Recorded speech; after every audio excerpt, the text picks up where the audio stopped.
धर्म के नाम पर व्यापार, आस्था के नाम पर साजिश और बाबा के भेष में छिपा देश का सबसे बड़ा धोखेबाज। 579 जिलों में फैली थी उसकी जड़ें, जो अब दुबई तक जा पहुंची हैं। आज हम खोलेंगे छांगुर बाबा का धर्मांतरण के सिंडिकेट का पूरा राज। 579 जिलों में फैला सिंडिकेट, 2000 से ज्यादा गुर्गे, 66 करोड़ की फंडिंग, देश से दुबई तक जाल, छांगुर बाबा का माया लोक। 579 जिलों में फैला नेटवर्क, 200 से ज्यादा गुर्गे और 66 करोड़ की विदेशी फंडिंग।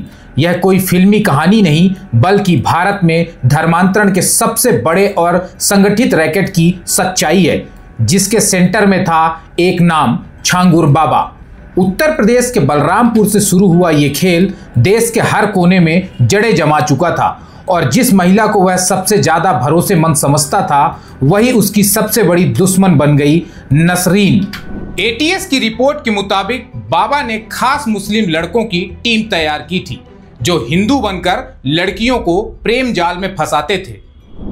छांगुर बाबा, असली नाम जलाउद्दीन, खुद को चमत्कारी कहता था। लोगों की बीमारियां, संतान सुख और मनोकामनाएं पूरी करने का दावा करता था, लेकिन हकीकत यह थी कि वह विदेशों से फंडिंग लेकर भारत में धर्मांतरण का सिंडिकेट चला रहा था। दुबई के अल फारूक उमर बिन खताब सेंटर से जुड़ाव, सऊदी और तुर्की से फंडिंग और हवाला चैनलों के जरिए करोड़ों का लेन देन, ये सब उस नेटवर्क की रीढ़ बन चुके थे।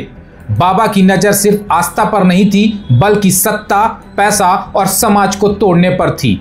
एटीएस की जांच में सामने आए हैं 8 से अधिक विदेशी बैंक अकाउंट, जिनमें 66 करोड़ की फंडिंग हुई। जांच में सामने आए 8 विदेशी और भारतीय बैंक खाते, जिनमें शामिल इन खातों से जुड़े ट्रांजैक्शनों की कुल रकम 66 करोड़ रुपए से अधिक पाई गई। अब इस पूरे मामले में प्रवर्तन निदेशालय यानी ईडी की भी एंट्री हो चुकी है। बाबा के नेटवर्क पर 8,55,000 की वसूली नोटिस जारी हो चुकी है। छांगुर बाबा की सबसे खास सहयोगी थी नीतू, जिसने इलाज और संतान की लालसा में धर्म बदलकर नसरीन नाम अपनाया। उसका पति नवीन बना जमालुद्दीन। धर्मांतरण के बाद ये दोनों बाबा के विदेशी फंडिंग नेटवर्क में शामिल हो गए। साल 2016 से 2020 के बीच दोनों ने 19 बार विदेश की यात्रा की, कभी साथ नहीं ताकि शक ना हो। एटीएस की रिपोर्ट में सबसे चौंकाने वाला खुलासा था, बाबा ने पूरी मुस्लिम युवाओं की टीम तैयार की थी। तो क्या करती थी ये टीम, देखिए। एटीएस की रिपोर्ट में सबसे चौंकाने वाला खुलासा था बाबा का लव जिहाद मॉड्यूल। उसने मुस्लिम युवकों की एक टीम तैयार की थी, जो हिंदू नामों से सोशल मीडिया पर लड़कियों को प्रेम जाल में फंसाते थे, फिर उनका धर्मांतरण कराया जाता था। यही नहीं, जात के आधार पर धर्मांतरण के रेड कार्ड बनाए गए थे।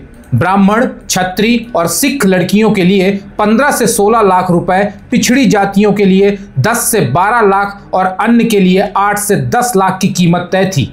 यह धर्म का कारोबार अब एक खुला रैकेट बन चुका था। कभी चमत्कारी कहे जाने वाले बाबा की सच्चाई आज सामने है।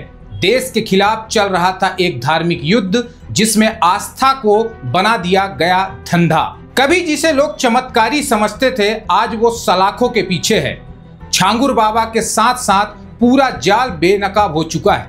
लेकिन सवाल अब सिर्फ इस एक बयान का ही नहीं है, सवाल है उस सिस्टम का जो ऐसे लोगों को फलने फूलने देता है।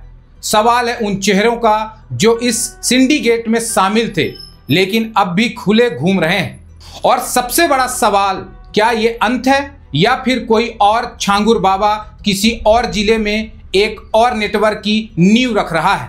फिलहाल बस इस कार्यक्रम में इतना ही, और मुझे दीजिए इजाजत और देखते रहिए नेशन मिरर। नमस्कार।